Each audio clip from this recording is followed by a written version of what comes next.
Welcome back to another episode of Face the Jury. In our last episode, we were joined by lawyer Natalie Khawam and journalist Matt Grant to discuss the Feres Doctrine, the long-standing law in the United States that prevented military members from pursuing medical malpractice cases when they themselves were victims. Natalie was sharing her story of how she took on the Feres Doctrine, flew up to Washington, D.C., and walked the halls of Congress, personally lobbying members of Congress to change the law. And she accomplished something that few people have done, which is to bring bipartisanship to Washington, D.C., and to get something done in a bipartisan way. We will pick back up with Natalie and Matt as we continue our conversation. I was like, wow, if I don't do this, who will? Nobody will help this guy. Is it the easy thing to do? No, but sometimes the right thing is not always easy. So I took it up a notch and I literally bet the house. Can you imagine? I refinanced my car so I can afford to continue working on this case. I stopped taking all new cases. I'd had no billables, nothing. And I just said, that's it. If I don't do this, no one will. And I will clean anyone's clock. It's not like I'm worried about going against a DOD or going against Big Pharma. That's not an issue. I'm a smart girl. I'm a capable girl. I'm a hard worker. It was just about getting it done in time where Richard would be able to see it succeed. Well, and you're not in a familiar environment. I mean, the courtroom is familiar to you, dealing with administrative hearings, dealing with government bureaucracy, the legal system, I know is familiar to you based on your experience. But you hadn't been to Congress before. You've never been essentially a lobbyist, Right. Which is a different skill set. You don't have a judge to make sure people follow the rules necessarily. Sometimes you get dishonest arguments in response. So it took a lot of courage. And I had been following your career and your work from afar. We haven't known each other that long, but just have great admiration for what you're doing. And one of the reasons I was so excited to get you on this podcast and have a chance to talk with you is because the work you're doing is very personal work for me personally, for my family. My brother, Nolan Bell, was a service member. He was in the infantry and served 2 tours in Iraq and a tour in Afghanistan. And he came home after his last tour with a persistent cough that he just couldn't shake. And he kept going to the VA. They kept telling him it was lung irritation, possible allergies. He's never had allergies. He's never smoked. Very healthy, athletic guy. And just kept pushing him off. And my father's a doctor. And my father kept telling my brother, well, when you go to the VA, insist that you get a CT. Well, they finally scheduled it, but it was scheduled for 6 or 8 months out. By the time they got around to doing the CT, his chest lit up, you said, like a Christmas tree. My brother's did too, and he had stage 4 lung cancer. And he was immediately given a terminal diagnosis that this is going to be fatal to him.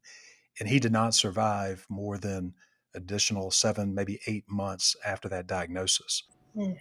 These are real people that are affected when there are medical errors, whether you're military or civilian.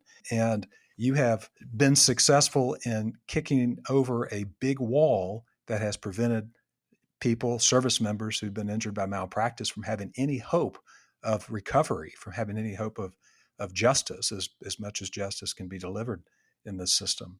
So I really applaud and thank you, heartfelt thanks to you, Natalie, for your hard work and your dedication. And I thank you too, Matt, for covering the story and bringing these issues to light and to raising awareness. We hear that a lot. I'm so impressed. I just want to say this before we wrap up, but I'm so impressed, Natalie, of your skill in identifying the language to use when speaking with people you're trying to persuade. And you say you're not a trial lawyer. If you're not, you should be, because that skill set translates into the courtroom where you can meet the jury at their level, whether they're CEO of a company or work an hourly job at a restaurant, whatever their place. You have to understand where people are coming from, and you have to communicate them in a way that is in alignment with their values. And that's what struck me hearing your story, is you describing the different people you approached, the people you had to persuade, and you identified where their values were, where their interests are, and then you showed how Richard's case was really their case and that they should be advocates like you. Thank you. And, I'm sorry about what happened to your brother. I got to tell you, if I'm going to get into details here, one of the things that provided a lot of insight and help to others, because this was really a complicated matter. It wasn't just going against the DOD. It was really changing the law and history and going against a force that really was to be reckoned with.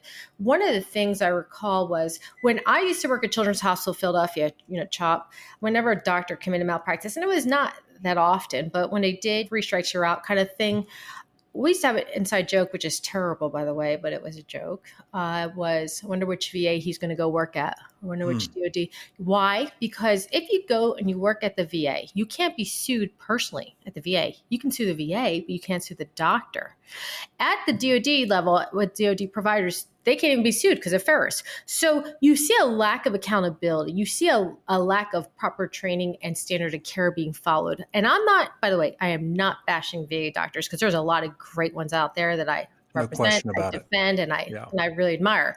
But you see a lot of them going into the DOD and the VA because why? You don't have to carry malpractice insurance to go to work at the VA or the DOD hospitals.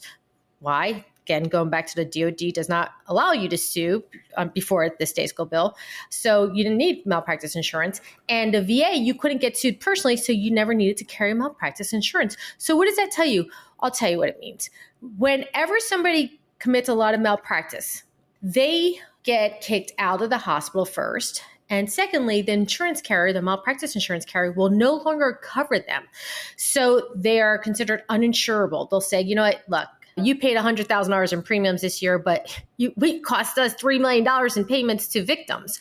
So we are not covering you anymore. You're uninsurable. So when someone's uninsurable, they're considered naked. They practice naked. You cannot practice medicine without malpractice insurance.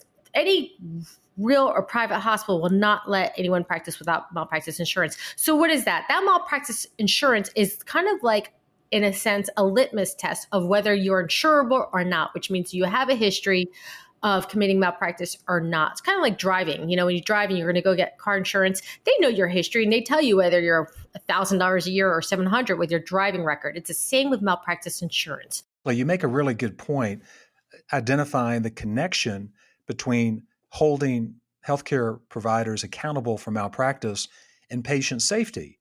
Because the bottom line, that patients have a right, including service members, all patients have a right to expect to receive standard of care, medical care, good medical care. And when you have doctors or other clinicians who fall below the standard of care and they're negligent, they can lose their malpractice coverage, you're right. And what I've noticed is that the ones who repeatedly commit malpractice and are held accountable and lose their coverage, they don't just stop practicing. They'll pick up roots from whatever state they're in, and then they'll move to a state that has so-called tort reform in place that protects doctors and hurts patients. So a big place where a lot of doctors end up is Texas, because Texas has some of the most onerous and patient-unfriendly laws where patients basically don't have a right to have a meaningful recovery from medical malpractice. So doctors practice there because they can practice with impunity. And if doctors know they can't be held accountable for malpractice, do you think they are going to exercise the same high level of diligence and attention to their patients as if they were facing potential liability and financial exposure? Of course they're not.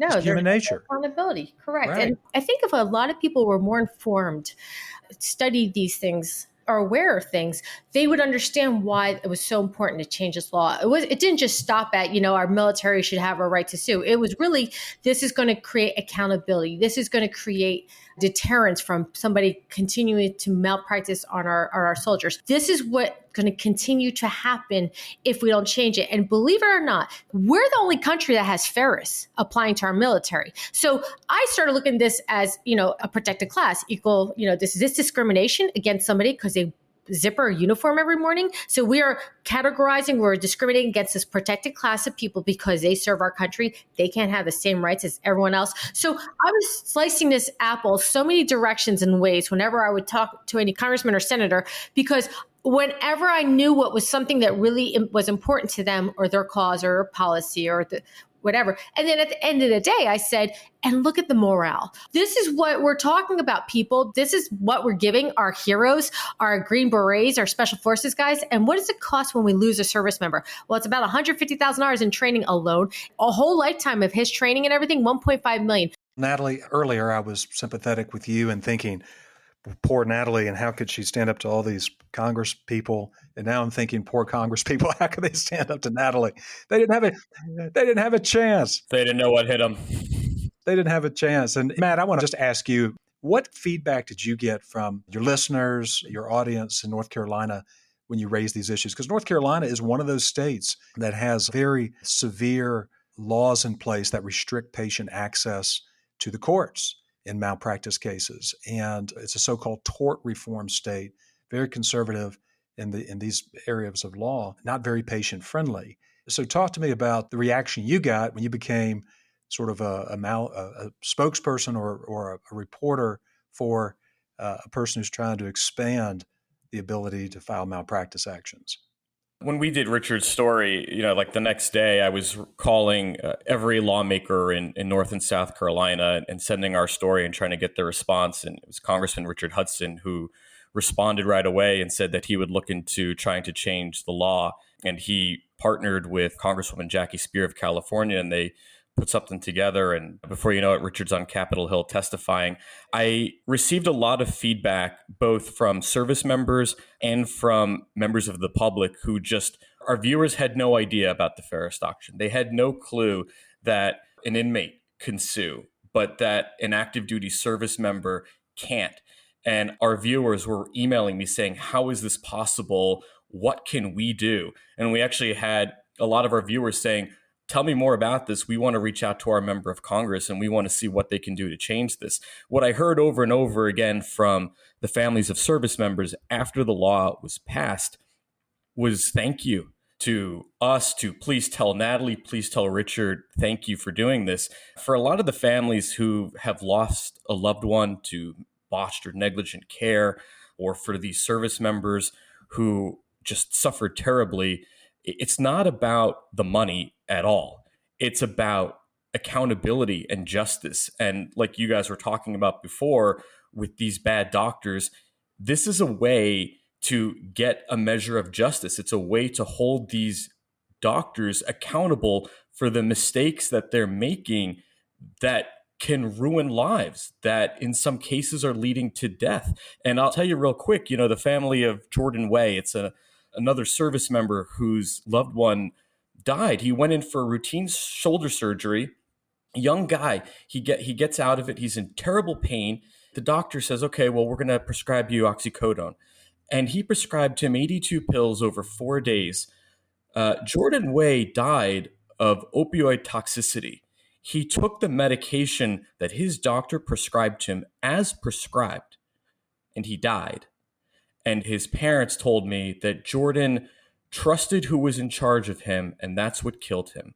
That's horrible. It's just very horrible. sad. Yeah, it is. And this law gives them a measure of justice, because the way it's set up now, they don't know the results of the internal investigation. They don't know what happened to this doctor. They're totally kept in the dark. But under this law, they were the second family, I believe, to file a claim against the government. And at least to them knows that they're able to get some measure of justice for their son. And I want to ask Natalie, the wheels of justice are moving slowly. I understand that not a single claim has been processed by the DOD, and not only Sergeant Skaiskel, but also hundreds of other service members who've presented claims for malpractice. Their claims are sitting somewhere, but there has not been any movement on them, at least no visible movement. Natalie, can you tell us what the problem is? And if any of our listeners are motivated to take action, what can be done to move the ball forward and get justice for these service members? Again, going back to the whole accountability thing, I'm asking those to be accountable to be accountable. So we got the bill passed, the president signed it into law, and now we're waiting for the DOD to issue these rules. And without these rules, they cannot pay or process these claims because they have to make those decisions on determining factors as to what elements are met when it comes to malpractice and all the guidelines and such that go with it. First, they said, it was COVID. They were supposed to be out June 30th. So when that didn't move and it was just crickets, I started shaking the tree again with Congress and saying, you guys got to look into this. What's going on here? They are not following the rules here. And then they said, hey, we need till September 30th. So, of course, I'm staring at the clock at September 30th, 11:59 p.m., 12:01. I'm like, all right, ringing the bells again. And then Congress reached out and they said, oh, sorry, we're a little delayed. We're going to need more time. COVID. And I love this one. It's a transition from president to president.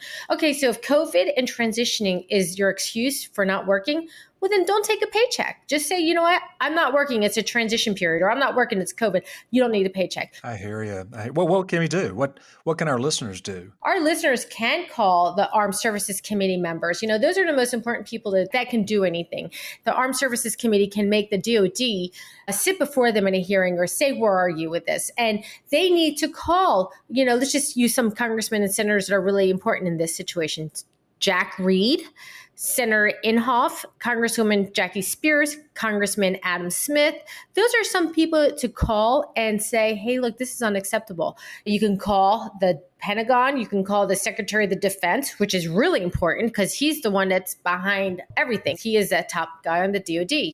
Calling the Secretary of Defense or calling congressmen and senators that are on Armed Services Committee, hopefully with these men and women that served. And Lloyd, when you were talking about your brother, Major Richard Starr had just passed away, and same thing. He was coughing a lot, and they just kept on brushing it off. President Biden's son, Beau Biden, had the same experience as well. Correct. He had lung cancer from exposure to the fumes from the burn pits in the Middle East. And it's horrible, and I deal with burn pit victims all the time right now. If you can't call the president, if you can't call the Secretary of Defense, you call your congressman or senator, especially the ones on the Armed Services Committee, and say, enough is enough. We have men and women who are dying, literally waiting for this to happen. And I remember Richard Starr saying to me, I want to make sure my wife and my kids are okay before I die. But this is not fair. He didn't get to know that he didn't die comfortably knowing his wife and kids would be taken care of. Lloyd, we're talking about $400 million that the Pentagon has, money that should be going to the family members of soldiers who are victims. And instead, these claims, more than 100 of them, are just languishing at the Pentagon, just untouched. And you can see why these family members are furious. And lawmakers are upset too, because they were reaching out to the Department of Defense for answers. And in Jackie Spears' case, her office told me that the DOD just flat out ignored her. And so now my source on Capitol Hill is telling me that lawmakers are going to be grilling DOD officials in the coming days. Good. Yeah, hopefully out of that, we'll be getting some more answers and clarity as to what's going on here. We know that we're on the right path because of the good work that Natalie's done and her commitment. Lloyd, I want to say it's the good work that Matt did. I'll tell you something. When Matt did this story, I kind of laugh, Matt, because I think about that day that we were on Capitol Hill and it started raining and I looked like a cat, a drowned cat, So did I. It was one of those things I just thought, God, God must hate me. No good deed goes unpunished. But it was moments like that where we would laugh and things like that we would experience. And thank God we did. And we had such a positive outcome of this. But it was Matt that showed up. It was Matt that took this serious. And I'll tell you why I say that. And I always say Matt's the reason for this season. Had he not brought exposure to this, had he not brought awareness, had he not gotten, I loved it. The most favorite part of my life is the Lindsey Graham interview that you did to him at the Citadel. Matt's work should go in history as the most incredible investigative reporter I have ever. And I, by the way, talk to people on Fox News, CNN, MSNBC on a daily basis, NBC, ABC, CBS. I'm talking to reporters all day, all night, every day. And Matt Grant was the only person who was willing to run with this case. And I'll tell you how it speaks volumes to me. When this bill passed, of course, I got the New York Times calling me, and all of a sudden I became, a visible person. But before then, I was just crazy, by the way.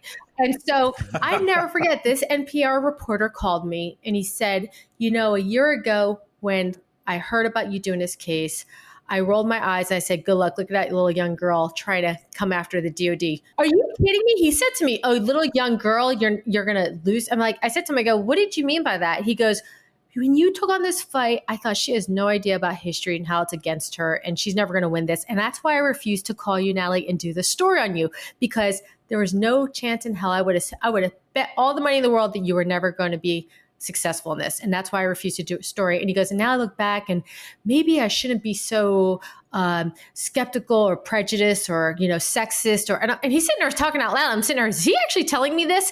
And he goes, I would have done the story if I had actually thought you were capable.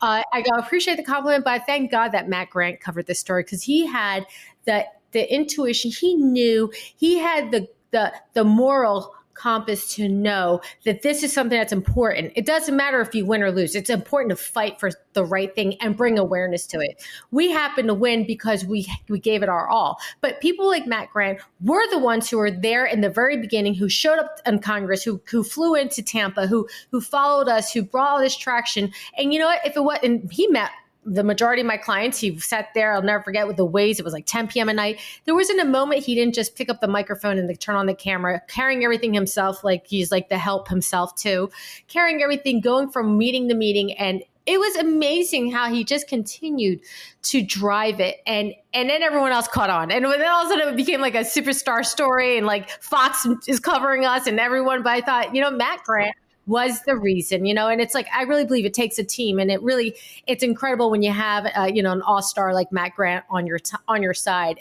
for a case, because I couldn't have done it without him. And you know what, having him push the envelope the way he did, especially with Lindsey Graham, that was like, to me, that should be in the movie. That was the movie part, that Citadel part with Matt Grant asking Lindsey Graham, you refuse to meet. You got to say it, Matt. Well, you need to work on the screenplay. This sounds like it could Natalie, be let's work on the wonderful Netflix. Yeah. Matt, it'll be announced tomorrow. That was very kind of you, Natalie. Yeah. Thank you very much. It's true, though. Hearing you talk, Natalie, about Matt's contribution is these battles need allies. No matter how talented, how strong, how effective one person is, that person needs allies when taking on Congress. And the fact that you could attract that and be as effective as you were just really speaks volumes. And we're going to wrap up, but I just want to say thank you to both of you for being with me today and being on this podcast. This podcast was put together for the purpose of educating the public about these issues of medical malpractice, so that people can know how they can spot it, how they can protect themselves, how they can prevent it from hurting the people they care about. And y'all have been very educational and helpful in understanding these issues better. So I really want to thank you for being with us today. And this will wrap up this episode of Face the Jury.